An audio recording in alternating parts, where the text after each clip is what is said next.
नमस्कार, जय हिंद, वंदे मातरम। तो गाइस, जैसा कि आप लोगों को पता है कि यहाँ पे एसएससी जीडी का फिजिकल और मेडिकल स्टार्ट हो चुका है। मेरा 30 सितंबर को फिजिकल था और उसके अगले दिन मेडिकल था और मैंने यहाँ पे दोनों ही अच्छे तरीका से क्लियर कर लिया है। जी हाँ, फिजिकल भी अच्छे से क्वालिफाई कर लिया है, मेडिकल भी यहाँ पे फिट हो चुका हूँ। तो आज के इस वीडियो में हम बात करेंगे कि कैसे मेरा यहाँ पे फिजिकल हुआ था, कैसे डॉक्यूमेंट वेरिफिकेशन किया गया था, कैसे मेडिकल किया गया था, सभी के बारे में यहाँ पे डिटेल से बात करेंगे। तो आप इस वीडियो में लास्ट तक बने रहिएगा। ये वीडियो थोड़ा सा लंबा हो सकता है, लेकिन आगे आने वाले सभी लोगों के लिए, जिनका भी आगे किसी भी डेट पे जिनका फिजिकल मेडिकल है, उन सभी के लिए ये वीडियो बहुत ही ज्यादा इंपॉर्टेंट होने वाला है। तो इस वीडियो को पूरा लास्ट तक देखिएगा। तो चलिए वीडियो को शुरू करते हैं, लेकिन वीडियो शुरू करने से पहले मेरा नाम है शुभम और आप देख रहे हैं स्टडी विद डॉग। तो चलिए शुरू करते हैं। तो सबसे पहले हम यहाँ पे बात करेंगे अपने फिजिकल को लेकर। तो मेरा फिजिकल था यहाँ पे 30 सितंबर को। जी हाँ, 30 सितंबर को था सीआरपीएफ कैंप मुजफ्फरपुर झापहा बिहार में। जी हाँ, सीआरपीएफ कैंप झापहा मुजफ्फरपुर बिहार में मेरा 30 सितंबर को फिजिकल था। फिजिकल के लिए मैंने एक दिन पहले यहाँ से मतलब घर से अपना फिजिकल के लिए निकल गया और वहाँ पे 5 बजे हमारा एंट्री था, यानी कि कैंप में 5 बजे एंट्री था। तो हम वहाँ पे कैंप में 4:30 में पहुंच गए और 4:30 से ही एंट्री वहाँ पे स्टार्ट हो चुका था। एंट्री कैसे हो रहा था? एंट्री था सीरियल वाइज, जैसे सभी का रोल नंबर मतलब सीरियल वाइज बांटा गया हुआ था और सभी को वहां पे पुकारा जा रहा था, जिसका भी नंबर पहले आता था और उसको पहले भेज दिया जाता था अंदर कैंप में। इस प्रकार से टोटल वहां पे 100 लोगों को बुलाया गया था। मतलब 30 सितंबर को 100 लोगों को बुलाया गया था, जिसमें से वही 78 बंदे जो है सो प्रेजेंट हुए। 78 को पहले अंदर ले जाया गया कैंप में, एकदम डिसिप्लिन के साथ अंदर ले जाया गया और अंदर ले जाने के बाद एक रूम में बैठाया गया और वहां पे सभी को काउंट किया गया। उसके बाद एक फॉर्म दिया गया, मतलब वहां पे एक फाइल था, जिस फाइल में आपका जो भी फॉर्म डाला होगा वो सभी वहां पे था। जो आपने रिटन एग्जाम दिया होगा वहां पे सिग्नेचर करवाया गया होगा, कुछ पैराग्राफ लिख कर 1 2 3 लिखवाया गया था 1 से 9 तक। वो सभी वहां पे अवेलेबल था, मतलब उस फाइल में आपको सब कुछ मिल जाएगा। वहां पे आपको 2 फोटो चिपकाने थे और 2 3 जगह सिग्नेचर करना था और कुछ और भी वहां पे काम था। उन सभी को आपको वहां पे फॉर्म फिलअप करके फिर आपको उसको लेकर आगे बढ़ना था। जहाँ पे उसके बाद वो फॉर्म फिल करने के बाद आपको वहाँ पे एक वहाँ पे मतलब जो ऑफिसर बैठे थे उनके सामने आपको वहाँ पे एक थंब लगाना था और उसके बाद आपको बायोमेट्रिक करना था। बायोमेट्रिक करने के बाद वो फाइल जो है सो वो जमा कर लेते थे और उसके बायोमेट्रिक करने के बाद फाइल जो है सो आपको लेकर फिर वापस आ जाना है और उसके बाद बैठना है। और बैठने के बाद आपको क्या किया जाएगा कि उसके बाद सबसे पहले आपको पूरा ये करवा दिया जाता था, आपका जो कपड़ा वगैरह है वो खुलवा दिया जाता था, केवल एक पैंट या अंडरवियर में छोड़ दिया जाता था। उसके बाद आपको भेजा गया था यहाँ पे क्या बोलते हैं हाइट वेट और चेस्ट के लिए। तो हाइट वेट चेस्ट के बाद आपका हाइट हुआ, अच्छे से मेजरमेंट हुआ हाइट। और जिसका हाइट मतलब नहीं हो पाता था, सिर्फ एक ही बंदा था जो मतलब हाइट जो है सो मतलब क्वालिफाई नहीं कर पाया। लेकिन उसको भी, जो मेरा कैंप था काफी अच्छा था, तो उस कैंप में उस बंदे को भी वहां पे मतलब पास किया गया। एक एप्लीकेशन लिखा गया क्योंकि उसका पॉइंट समथिंग से मतलब मिसिंग था। तो उसको एक एप्लीकेशन लिखने को कहा गया और एप्लीकेशन लिखने के बाद उसको जो है सो पास कर दिया गया। और इसी प्रकार चेस्ट में भी, जिसका चेस्ट नहीं हो पाता था, जैसा कि आप लोगों को पता है कि 80 से 85 करना होता है, तो जो बंदे चेस्ट नहीं फुला पाते थे उनको टाइम दिया जाता था, उससे पुशअप करवाया जाता था। यहाँ तक कि टेक्निक भी सिखाए जाते थे उसको मतलब चेस्ट फुलाने का। और इस प्रकार से चेस्ट भी हो गया और उसके बाद हाइट मेजरमेंट किया गया और हाइट और चेस्ट हो गया, उसके बाद वेट मेजरमेंट किया गया। तो मेरा वहाँ पे मेजरमेंट किया गया 181.6 हाइट और 66.6 वेट। और चेस्ट जो था सो 84 से 91, जो कि वहाँ पे थोड़ा सा कम मेजरमेंट किया गया क्योंकि घर पे मेरा 85 84 85 से 93 के आसपास जाता है चेस्ट। और ये हाइट भी जो है सो 182 183 के आसपास, 182 प्लस जाता है, लेकिन वहाँ पे 181.6 नापा गया। तो इस प्रकार से हाइट वेट सब कुछ हो गया। उसके बाद आपको फिर से बैठा दिया गया और वहाँ पे आप लोगों को एक वो जो फाइल पहले दिया गया था वो फाइल वहाँ पे वो लोगों ने सबमिट कर लिया, ले लिया। उसके बाद आप सभी को सीरियल नंबर से, मेरा सीरियल नंबर 5 था, वहाँ पे सीरियल नंबर से आप लोगों को एक चेस्ट नंबर दिया गया। और चेस्ट नंबर देने के बाद सभी से फिर से अटेंडेंस लिया गया और पूछा गया, काउंट करवाया गया। और उसके बाद सभी को चेस्ट देने के बाद आपको बाहर ले आया गया रोड पे। और जो झापाहा सीआरपीएफ कैंप मुजफ्फरपुर का रोड है, वो 2.5 किलोमीटर का चक्कर है। एक 2.5 किलोमीटर पूरा कंप्लीट करना है, और जब दूसरा कंप्लीट करना है तो कंप्लीट जैसे स्टार्टिंग पॉइंट से 100 मीटर पहले ही, 100 से 150 मीटर पहले ही जो है सो एंडिंग पॉइंट है। तो वहाँ पे रोड पर ले जाया गया, समझाया गया और बताया गया कि जैसे आपको एक राउंड कंप्लीट करना है, और एक राउंड कंप्लीट करने के बाद आपको कहीं पे भी टोकन मिल जाएगा, मतलब कंप्लीट करने के बाद। उसके बाद हम सभी को लगभग वही 8:50, 9 7:50, 7:55 के आसपास हमें यहाँ पे रनिंग के लिए छोड़ दिया गया। समय आपको पता है पूरा 24 मिनट मिलता है। तो उसके बाद रनिंग स्टार्ट हुआ। 78 बंदे जो है सो हम लोगों ने रनिंग स्टार्ट किया। एक चक्कर बहुत ही अच्छे से कंप्लीट हुआ, और काफी धूप था, और रोड जो है सो कहीं कहीं पे मतलब लगभग 4 से 500 मीटर बीच बीच में रोड जो है सो काफी खराब है झापान सीआरपीएफ कैंप मुजफ्फरपुर का। तो मैं खाली पैर रनिंग करता हूँ, तो वहाँ पे भी खाली पैर रनिंग किया, और मोजा पहन के रनिंग किया। और धूप भी काफी हो चुका था, फिर भी रनिंग जो है सो अच्छे से हुआ। ग्राउंड पे लगभग वही साढ़े 21 मेरा टाइमिंग होता है, लेकिन वहाँ पे मेरा टाइमिंग बढ़ गया। 22:50 के आसपास मेरा टाइमिंग गया। लेकिन जो वहाँ पे रनिंग है वो मेरा कंप्लीट हो गया। रनिंग कंप्लीट हुआ, 78 में से कंप्लीट हुआ वही 54 या 53 के आसपास बंदे जो है सो वहाँ पे रनिंग क्वालिफाई कर पाए। रनिंग क्वालिफाई करने के बाद हम सभी को 1 घंटे का रेस्ट दिया गया। बोला गया कि आप लोग अपना रेस्ट कीजिए। और जब रेस्ट कंप्लीट हो गया, उसके बाद हमें एक और फॉर्म दिया गया, जिसमें फॉर्म में था आपको मेडिकल से संबंधित सभी कुछ था, जिसमें आपसे पूछा गया था, जैसे 30 पैराग्राफ था, जिसमें क्या आपको मिर्गी है, क्या आप कभी सर्जरी करवाए हैं, क्या आपके पैर हाथ में दर्द होता है, इस प्रकार का कुछ फाइल था। फिर एक फॉर्म था जिसमें आपको फॉर्म था, फाइल नहीं फॉर्म था। और एक और लगभग 8 से 9-10 पेज का फॉर्म था, उसमें एक फोटो चिपकाना था, सिग्नेचर करना था, और वो फॉर्म को लेकर आपको जाना था डॉक्यूमेंट वेरिफिकेशन के लिए। तो उसके बाद जब ये सब हो गया, फॉर्म भरने के बाद हम निकले डॉक्यूमेंट वेरिफिकेशन के लिए। वही लगभग 1:30 से 2 बजे के आसपास डीवी के लिए हम लोगों को बुलाया गया। डीवी में हमसे मांगा गया 10th का सर्टिफिकेट और मार्कशीट, 12th का मार्कशीट और सर्टिफिकेट। हमने ईडब्ल्यूएस से फॉर्म अप्लाई किया था, इसलिए ईडब्ल्यूएस और एक रेसिडेंस सर्टिफिकेट, ये 4-5 जो डॉक्यूमेंट्स है, ये हमें वहाँ पे लाने को बोला गया। हम वहाँ पे लेकर पहुंचे, और वही 10-10 बंदे को एक साथ बुलाया जा रहा था। और हम वहाँ पे लगभग हम 5 नंबर पे थे, लेकिन 2 बंदे जो है तो फेल हो गए रनिंग में। तो हम 3 बंदे, मतलब स्टार्टिंग से मेरा सीरियल नंबर 3 हो गया।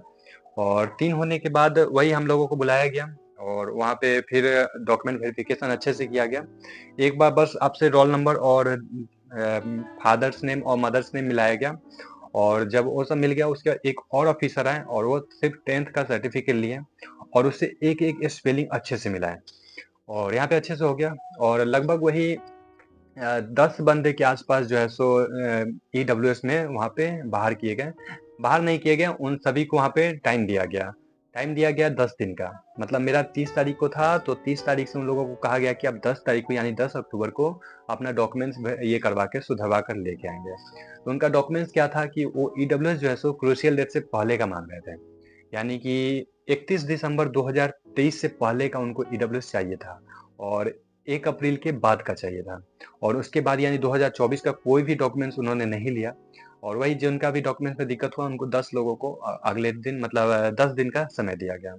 और इस प्रकार से डीवी भी खत्म हुआ, और डीवी में लगभग वही 3-4 घंटा लग गया, क्योंकि 53-54 लोगों का डॉक्यूमेंट वेरिफिकेशन करना था।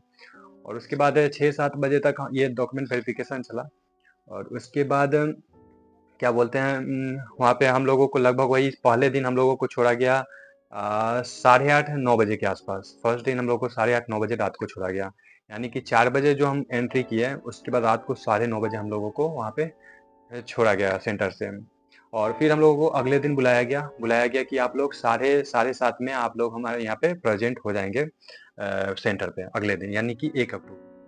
तो डॉक्यूमेंट वेरिफिकेशन और फिजिकल यहाँ पे खत्म हो चुका है, और अब बारी है मेडिकल का। तो मेडिकल के लिए हमें बुलाया गया अगले दिन, यानी कि 1 अक्टूबर को। तो 1 अक्टूबर को हम लोगों को बुलाया गया वही 7:30 के आसपास। तो हम सेंटर पे जो है सो 6:30 में पहुंच गए थे।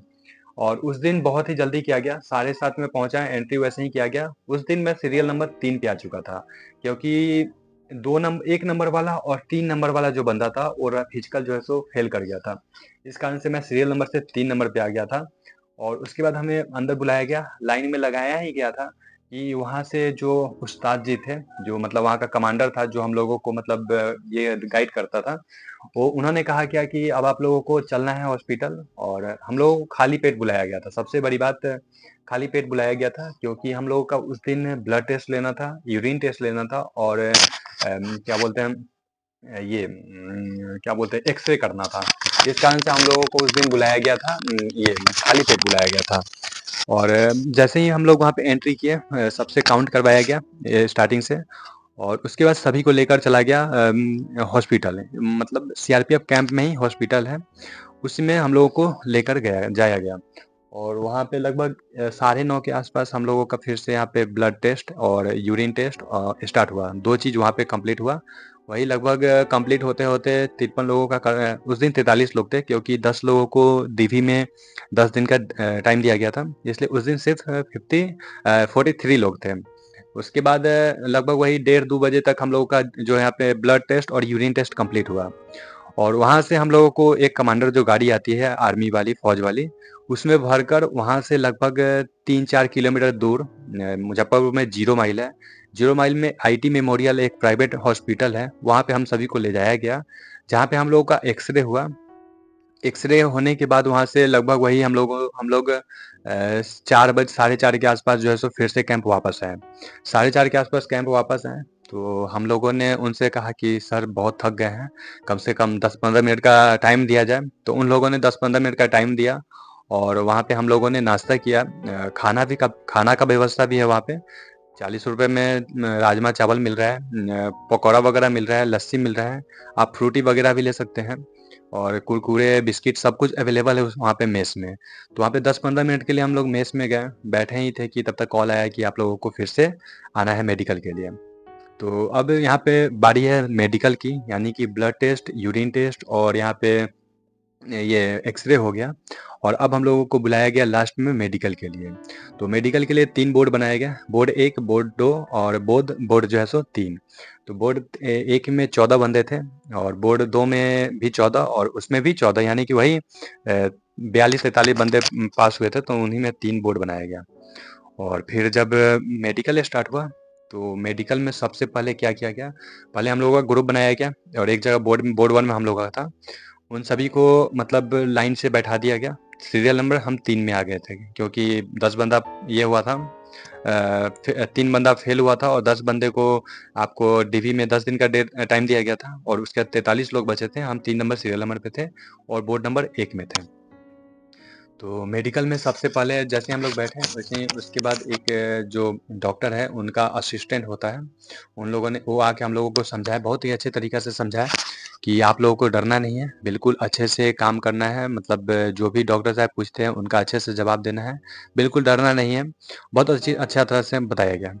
उसके बाद हम लोगों को सबसे पहले आई विज़न टेस्ट जो होता है ना, डिस्टेंस विज़न टेस्ट, एबीसीडी वाला, उसके लिए बुलाया गया। तो एक-एक करके बुलाया गया, तो वही 20 फीट डिस्टेंस होता है, तो सामने लिखा हुआ था 2 ये था, पैराग्राफ था, एक में एबीसीडी लिखा हुआ था, एक में ई वाला था, ऊपर ई दाएँ ई, बाएँ ई वाला, वो वाला था। तो वहाँ पे बुलाया गया, और फिर हम लोगों से एक-एक करके पूछा गया। तो हम लोग में 14 बंदे में एक भी डिस्टेंस विज़न टेस्ट में फेल नहीं हुआ। डॉक्टर भी बोल रहे थे कि पहला स्क्वाड है जिसमें मतलब एक ब बंदा जो है सो विज़न टेस्ट में फेल नहीं हुआ है। और वहाँ पे विज़न टेस्ट कंप्लीट हुआ। उसके बाद विज़न टेस्ट के बाद फिर हम लोगों को कलर विज़न के लिए बुलाया गया। कलर विज़न में एक था रास्ता दिखाने वाला, रास्ता दिखाना था, और एक में कुछ नंबरिंग था, जैसे 15 हो गया, 74, 83 ऐसे ही कुछ-कुछ करके लिखा हुआ था। इतना बड़ा बुक था, पतला सा, मोटा-सा। उसी में आपको पलटते जाना था, और आपको बताना था, और जो रास्ता था उसको आपको हाथ से चलाना था। यहाँ पे विज़न टेस्ट हो गया, और कलर विज़न भी हो गया। उसके बाद हम लोगों को बैठा दिया गया फिर से। बैठाने के बाद फिर हम लोगों को बोला गया कि आप लोग अपर बॉडी का जितना भी कपड़ा है सभी को खोल दें। यानी कि पैंट छोड़ के जितना भी बॉडी का अपर बॉडी का कपड़ा है ना, सभी को खोल देने के लिए कहा गया। तो खोल के उसके बाद जब हम उस समय क्या किया गया कि खोलने के बाद जब हम पहुँचे, तो वहाँ पे हम लोगों से, जैसे हम लोगों ने दिया होगा एग्ज़ाम के समय, कोई आइडेंटिफ़िकेशन मार्क देते हैं। जैसे कोई मोल देता है, कोई कट मार्क्स देता है, कोई कुछ भी देता है। तो वो लोग 2 मार्क्स खोज रहे थे बॉडी के अंदर का। यानी कि जो अंदर से है, जो आप दिए हैं वो नहीं, दूसरा। तो हमने जब हम खोल के अंदर गए, तो वहाँ पे हम लोग मतलब 2 मोल है मेरे यहाँ पे चेस्ट पे, तो वो मोल को वहाँ पे लिखा गया, उसके बाद फिर से हम लोगों को बैठा दिया गया। उसके बाद फिर से थोड़ी देर के बाद बुलाया गया, पूरा बॉडी ये खोलकर सिर्फ हाफ पैंट यानी अंडरवियर में बुलाया गया, जहाँ पे हम लोगों से पहले हाथ को अच्छे तरीक़े से ऐसे करवा के अच्छे से चेक कराया गया, ऐसे पूरा ऐसे-ऐसे हाथ कहाँ कंपन वगैरह सब कुछ, ये क्या बोलते हैं एंगल वगैरह सब कुछ अच्छे से, फिर ऐसे करवा के दोनों हाथों को ऐसे करवा के हल्का करवा के किया गया। 1 मिनट मैं समझाता हूँ अच्छे से।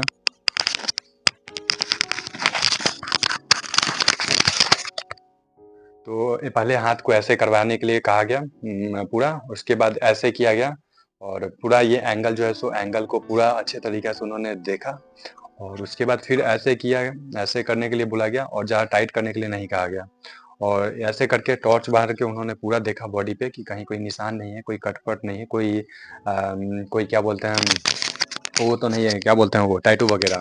उसके वैसे ही पीछे घुमाकर फिर चेक किया गया पूरा बॉडी को अच्छे तरीक़े से। उसके बाद जंप कराया गया, लगभग 15-20 बार जंप कराया गया और जंप कराने के बाद यहाँ पे हार्ट बीट चेक किया गया। हार्ट बीट चेक करने के बाद बीपी भी चेक हो चुका था, जिसमें कलर विज़न के लिए बुलाया गया ना, उसमें पहले कलर विज़न के लिए एक फॉर्म डाला गया, वहाँ पे सिग्नेचर वगैरह करवा के और उसके बाद सबसे पहले बीपी चेक हुआ और बीपी चेक होने के बाद कलर विज़न चेक हुआ था। ये पहले था और उसके बाद कलर विज़न चेक हुआ था। उसके बाद वही हाथ का एंगल वगैरह, उसके बाद ये सब कुछ आगे करके उसके बाद हाथ वगैरह ऐसे करवा 1 मिनट। उसके हाथ वगैरह ऐसे करवा के चेक करवाया गया, पूरा पीछे घुमाकर। उसके बाद आपको बैंड कराया गया, मतलब ऐसे रीढ़ की हड्डी देखने के लिए आपको बैंड कराया गया, ऐसे झुकाया गया और फिर उठाया गया धीरे-धीरे 2-3 बार ऐसे चेक किया गया और 2-3 बार वेरिकोवेन भी चेक किया गया, पूरा अच्छे तरीके से टॉर्च मार के और बॉडी का हर पार्ट जब चेक हो गया, उसके बाद कुर्सी पे बैठाया गया। कुर्सी पे बैठाने के बाद एक यहाँ पे ऐसे हाथ कर दिया जाता था, ऐसे हाथ करने के बाद आपको एक साइड से यहाँ पे लाइट बारा जाता था। हाथ ऐसे उँगली करके यहाँ पे सामने और साइड से लाइट बारा जाता था और उसके बाद एक था आपको ऐसे कराया गया ऊपर, फिर नीचे, फिर दाएँ और फिर बाएँ, ये हो गया। उसके बाद दाँत चेक किया गया, पूरा 28 दाँत गिना गया अच्छे से और दाँत में एक बंदा बाहर भी है, उसका जो चौव था पूरा खराब हो चुका था। फिर नाक भी ऐसे करके चेक किया गया।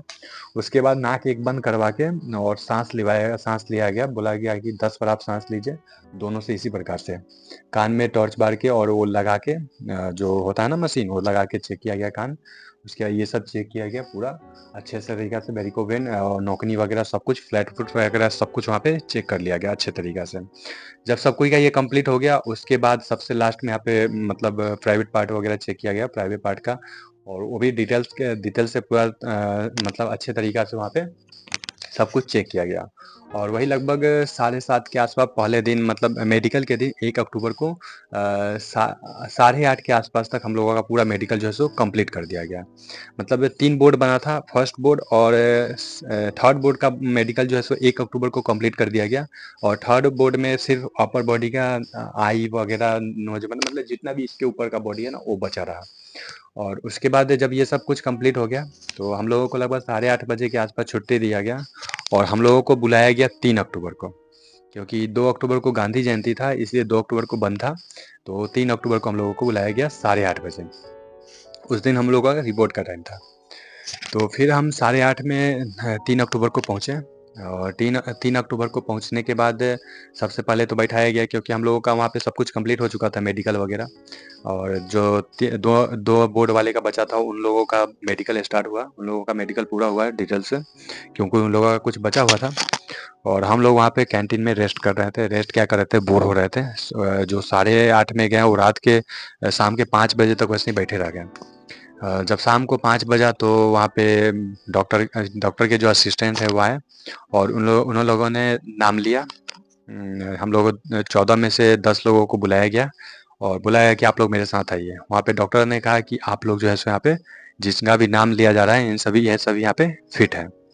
उसके बाद जब सभी लोगों का यहाँ पे मेडिकल हो गया, तीनों बोर्ड का, यानी 42 43 बंदे का जब मेडिकल कंप्लीट हो गया यहाँ पे, तो क्या बोलते हैं कि जो असिस्टेंट कमांडर है वो आए, एक रूम में हम लोगों को मतलब ले जाया गया और उसमें क्या बोलते हैं, हम साइड में यहाँ पे ये भी लगा देंगे, यहाँ पे फ़ोटो भी लगा देंगे। और उस रूम में हम लोगों को एक नाम लिया गया, जो भी नाम था उसको बगल वाले रूम में ले जाया गया। उस रूम में था अनफिट वाले, और इस रूम में जितने भी फिट वाले थे एक रूम में, उन लोगों को छोड़ दिया गया। उन लोगों को एक फ़ाइल दिया गया, और फ़ाइल पे ये वाला जो री-मेडिकल का फ़ाइल होता है ना, एक फॉर्म, वो उन लोगों को दिया गया। और हम लोगों को एक ग्रुप बनाया गया, 20 लोग हम लोग बुलाया गया था, 100 बंदे को आए 78, और 54 या 53 पास हुए थे रनिंग में, और डॉक्यूमेंट वेरिफिकेशन में 10 लोग बाहर हुए। 10 तारीख को बुलाया गया, और उसमें से 43 में से 20 बंदे जो है सो ग्राउंड फिट हुए। तो जो ग्राउंड फिट हुए उनको एक रूम में बुलाया गया, और उनका फोटो वगैरह लिया गया अच्छे तरीके से। एक मिनट रुकिएगा। तो जो ग्राउंड फिट हो गए उन लोगों को एक रूम में लाके फोटो वगैरह लिया गया, और असिस्टेंट कमांडर ने समझाया, अच्छे तरीक़े से समझाया कि देखिए आप लोगों का यहाँ पे सब कुछ कंप्लीट हो चुका है। आप बाहर वाले के चक्कर में नहीं पड़ेंगे कि कोई पैसा लेके आपका नौकरी दिलवा देगा, आपका मेरिट में नाम ला देगा। ये एक प्रोसेस कंप्लीट हुआ है, ऐसा नहीं आप लोगों का जॉब हो गया है। तो आप लोगों को ज़्यादा हवाबाजी नहीं करना है, ज़्यादा इधर-उधर नहीं करना है, कोई भी केस वगैरह मतलब कोई भी झंझट में नहीं पड़ना है जिससे आपके ऊपर कोई केस हो। अच्छे से सँभल के रहना है। और वहाँ पे सब कुछ होने के बाद हम लोगों को कहा गया कि आप लोग बाहर जाएँ, और बाहर में आने के बाद फिर से एक बार समझाया असिस्टेंट कमांडर ने। उसके बाद हम लोगों को ऑल द बेस्ट कहा और कहे उन्होंने, उसके बाद बाहर भेजा गया, और बाहर भेजने के बाद हम लोगों को बेस्ट ऑफ लक कहा गया, और वहाँ पे कहा गया कि आप लोग जा सकते हैं। बाहर भेजने के बाद हम लोगों को बेस्ट ऑफ लक कहा गया, और वहाँ से हम लोगों को कहा गया कि आप लोग अब अच्छे से जाएँ, अच्छे से घर पे रहें, कहीं भी बाहर जाने की ज़रूरत नहीं है। घर पे जितने हो सके उतने रहें, और अच्छे से अपना काम करते रहें, इधर-उधर नहीं करना है। बेस्ट ऑफ लक, अब आप लोग अपने ज़िंदगी में अच्छा काम करें। इतना कहा के हम लोगों को जो है सो बाहर भेजा गया, कैंप से बाहर, और वहाँ पे हम लोगों का मेडिकल वगैरह सब कंप्लीट हो गया। तो मेडिकल कंप्लीट होने के बाद मेडिकल में हम लोगों को कोई भी फॉर्म मतलब कोई भी कागज़ वगैरह नहीं दिया गया, क्योंकि जो मेडिकल फिट हो जाते हैं ग्राउंड फिट, उसको कोई भी कागज़ नहीं दिया जाता है। और जो अनफिट होते हैं उनको आपको री-मेडिकल के लिए एक फॉर्म दिया जाता है, वही दिखा के आपको वहाँ पे वापस आना था। तो इस प्रकार से हमारा यहाँ पे फिजिकल, डॉक्यूमेंट वेरिफिकेशन और मेडिकल कंप्लीट हुआ। तो आप लोगों को और कोई जानकारी चाहिए, कोई और कैंप या फिर सीआरपीएफ कैंप मुज़फ्फरपुर के बारे में, तो आप नीचे कमेंट करके ज़रूर बताइएगा। और वीडियो कैसा लगा, वीडियो ज़रूर बताइएगा। और आप लोगों के लिए बहुत ही महत्वपूर्ण जानकारी हमने दिया है। हमने जो फेस किया है वो सभी हमने इसमें शेयर किया है, एक-एक टॉपिक शेयर किया है। अगर फिर भी आप लोगों के पास कोई डाउट रह जाता है, तो आप नीचे कमेंट करके पूछ सकते हैं। हम ज़रूर उनका उसका जवाब देने की कोशिश करेंगे। तो वीडियो कैसा लगा कमेंट कर दीजिएगा। मिलते हैं नेक्स्ट वीडियो में, तब तक के लिए अपना ख्याल रखिए। जय हिंद, जय Bharat. I look at you and it's easy to see you are the someone I've been trying to meet.